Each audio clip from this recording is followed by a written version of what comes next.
Hello everyone, आज है 18 जनवरी और आज इस वीडियो में हम बात करने जा रहे हैं साउथ इंडियन बैंक के बारे में। जस्ट अभी इनके नंबर आए हैं, क्वार्टरली रिजल्ट्स आए और जैसे ही नतीजे आए एकदम से एक शार्प इंक्रीज आ गया। यहां पर एक बड़ी तेजी आ गई नतीजे आते ही। यहां पर 8% की रफ्तार ये दिखा रहा है आज, जबकि बाजारों में गिरावट है।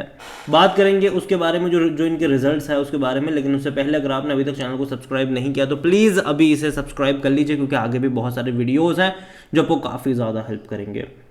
तो 30 रुपये 70 पैसे का ये शेयर है। 8% की तेज़ी यहाँ पर देखने को मिल ज़रूर रही है। नतीजे आते ही एक बड़ा मूव दिखाया ज़रूर है, लेकिन आपको मैं बता दूँ कि पिछले कुछ टाइम में हर बार ऐसा होता है कि जब भी एक बहुत ही बेहतरीन नंबर्स आते हैं एकदम से एक शार्प इंक्रीज उसी टाइम पर आता है जब मार्केट ऑन होता है। उस टाइम पर नंबर आते हैं किसी भी कंपनी के, लेकिन बाद में होता पता है क्या है, धीरे धीरे थोड़ा बहुत डिक्रीज होगा और शायद जब मार्केट क्लोज होगा तो ये 8-8.5% की तेज़ी पर नहीं, शायद 3-4% की तेज़ी पर क्लोज हो सकता है। तो याद रखिए, नतीजे जब आते हैं उस टाइम से एकदम से खरीदारी करने कभी भी नहीं लगना चाहिए। और कंपनी के बारे में भी हम बात करेंगे, लेकिन सबसे पहले चलते हैं रिजल्ट्स के ऊपर। तो ये जो नंबर्स आप देख रहे हो साउथ इंडियन बैंक के, ये लाखों में है, करोड़ों में नहीं है।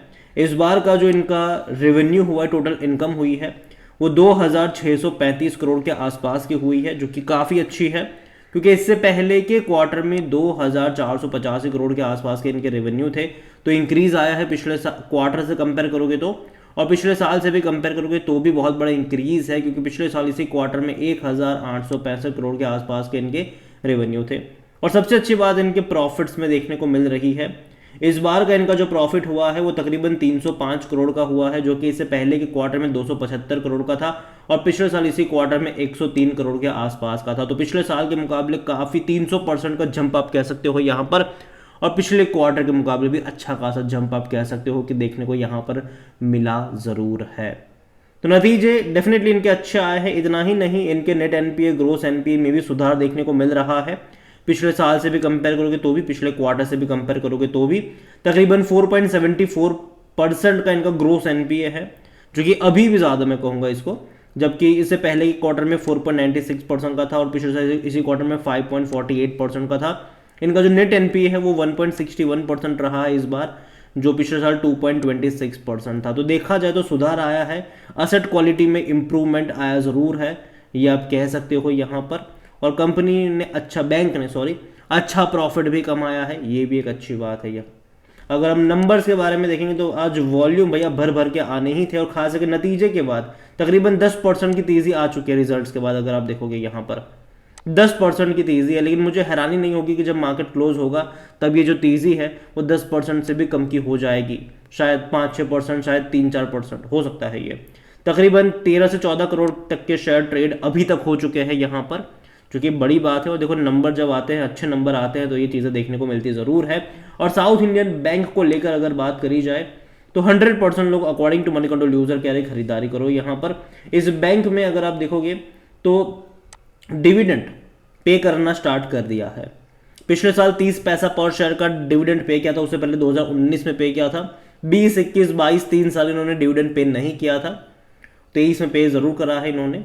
और वैल्यूएशन के बारे में अगर हम देखें तो जो इसका पी रेशियो वो अभी भी कम है, तकरीबन 6.5 का है, जो कि सेक्टर पे 19.5 से तो काफ़ी कम मैं कहूँगा इसको। 50% एनालिस्ट कहते हैं यहाँ पर कि खरीदारी करो। और अगर इनके शेयर होल्डिंग पे चलते हैं तो प्रमोटर एज सच कोई यहाँ पर है नहीं। 3.40% म्यूचुअल फंड्स के पास है, 3.19% डोमेस्टिक के पास है, 15.05% एफआईएल्स लेकर बैठे हुए हैं। रिटेल और अदर की मिलाकर होल्डिंग बनती है 78.40%, जिनमें से रिटेल इन्वेस्टर काफ़ी बड़ी क्वांटिटी में है 49.48%, अदर पार्टीज के पास 28.92% का स्टेक है।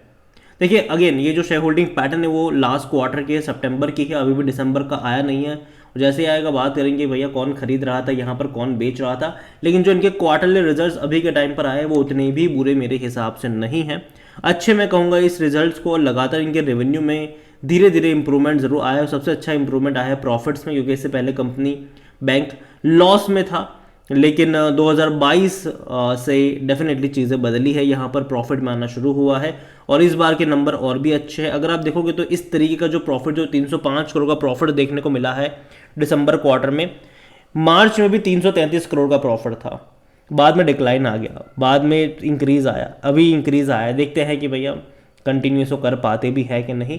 तो देखिए ओवरऑल अगर मैं बात करने जाऊँ साउथ इंडियन बैंक को लेकर, तो जो रिजल्ट्स आए हैं उनके वो काफ़ी अच्छे हैं, कोई बुरे नंबर्स नहीं है। और पिछले एक महीने में अगर आप देखो तो ग्रोथ है डेफिनेटली, यहाँ पर तकरीबन 10.5 11.5% का ग्रोथ है। देखो लंबे समय का यहाँ पर कंसोलिडेशन था, तेजी दिखाई, डिक्लाइन आया और आज एकदम से ये भाग गया। पूरी जो रही, मतलब पूरी जो कसर थी वो इसने एक ही दिन में पूरी कर दी। अगर अब बात करनी जाए पिछले एक साल का ग्राफ, तब तो यहाँ पर 72% का ग्रोथ है और एक साल के सबसे हाईएस्ट प्राइस पर है ये, और लगातार भागा है ये। अगर हम इसका लोअर लेवल देखें तो तकरीबन 14.5 रुपये से, अगर उससे कंपेयर करेंगे तो 120% का ग्रोथ है यहाँ पर। 5 साल का अगर आप ग्राफ देखोगे तो 103% का ग्रोथ है और 5 साल के सबसे हाईएस्ट प्राइस पे ये बैठ चुका है। अगर आप मैक्सिमम ग्राफ देखोगे तो ये अभी उस लेवल पे जाने की कोशिश करें जहां पर थोड़े ही ऊपर एक रेजिस्टेंस बैठा हुआ है। 33 से 34 रुपए का जो लेवल है वो एटलीस्ट एक रेजिस्टेंस के तौर पर काम कर रहा है, ऐसा मुझे लगता है। तो यहां पर पहली चीज तो है कि अगर उस लेवल को तोड़ देगा तो ब्रेकआउट है, नहीं तोड़ पाएगा, इवन 30 रुपए का लेवल भी उतना ज़्यादा अच्छा नहीं है, ठीक है।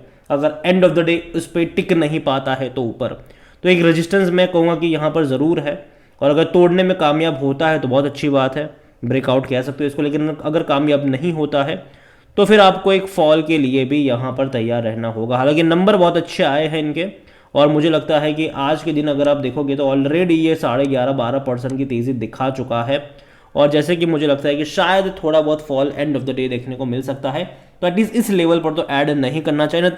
और इनके जो रिजल्ट्स है वो अच्छे ज़रूर है, लेकिन जैसे कि मैंने कहा अगर आप रिसेंटली नंबर देखोगे कुछ बैंकिंग शेयर्स के, वो भी काफ़ी अच्छे रहे हैं जो छोटे बैंक्स हैं, ठीक है। लेकिन फिर भी हमें एक फॉल देखने को मिला, एक डिक्लाइन देखने को मिला। जैसे कि मार्च 2022 वाले क्वार्टर में इनका प्रॉफिट था, ठीक है, इनका प्रॉफिट था तकरीबन 300 करोड़ का प्रॉफिट था, लेकिन फिर भी शेयर में उतना बड़ा ग्रोथ नहीं था। लेकिन उम्मीद करते कि चीज़ें यहाँ से बदले, चीज़ें यहाँ से बेहतर हो इनके लिए। और अभी के तो मैं इतना ही कहूँगी कि जिस प्राइस पे ये बैठा हुआ है ये मुझे उतना ज़्यादा अट्रैक्टिव नहीं लगता है ये। और आने वाले टाइम में मैं इतना ही कहूँगा कि वेट एंड वॉच, सिंपल सी बात है, क्योंकि थोड़े ही ऊपर एक रेजिस्टेंस बैठा हुआ है और मुझे लगता है कि वहाँ पर जाने के बाद एक प्रेशर ज़रूर होगा इस कंपनी के ऊपर, इस शेयर के ऊपर, इस बैंक के ऊपर, कि थोड़ा बहुत करेक्शन उस लेवल से ये दिखाएगा। जो 32 से 34 का लेवल है कहीं ना कहीं वो एक रेजिस्टेंस वाला लेवल है, और यही वजह है कि मैं अभी टेम्पररी, जब तक वो लेवल सक्सेसफुली ब्रीच नहीं होता है तब तक मैं वेट एंड वॉच की ही बात करूंगा। जल्दबाजी मत करेगा, क्योंकि बाजार अभी भी अगर आप देखोगे तो करेक्शन वाले मूड में ज़रूर है। हालांकि यहाँ पर करेक्शन नहीं है, नंबर्स अच्छे आए हैं, लेकिन जब हम देख भी रहते हैं कि नंबर अच्छा आने के बाद एक डिक्लाइन 1-2 दिन में देखने को मिलता भी है। तो नजर रखिए इसके ऊपर। वीडियो को यहीं पे एंड करूंगा। पसंद आया हो तो लाइक करो, शेयर करो, चैनल में अगर पहली बार है तो प्लीज़ सब्सक्राइब करें। और साउथ इंडियन बैंक के बारे में आप क्या सोचते हैं वो भी आप मुझे कमेंट में लिख कर बता सकते हैं। Thank you.